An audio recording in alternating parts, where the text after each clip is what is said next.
তো হচ্ছে আমরা বেরোচ্ছি ডেড বডি সিনেমা দেখে। লোকজন খুব কম, তো মাত্র 6 জন মিলে সিনেমাটা দেখলাম। ডেড বডি পুরা সিনেমা হল আমরা বুকিং করেছি। কি বলো?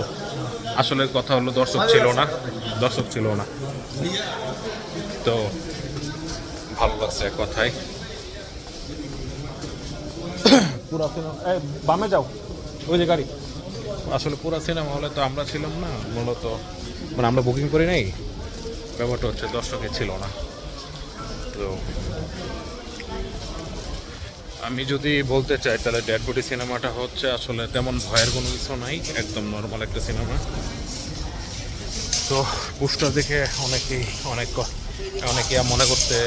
মনে করছে যে ছবিটা কেমন না কেমন হয়, বাট ভালো লাগছে মোটামুটি লাগছে, খুব একটা ভালো লাগছে।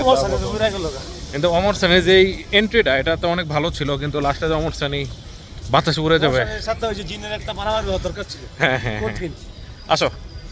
তো যাই হোক, আল্লাহ ভরসা, ইনশাল্লাহ ভালো থাকবে সকলেই। আল্লাহ হাফেজ।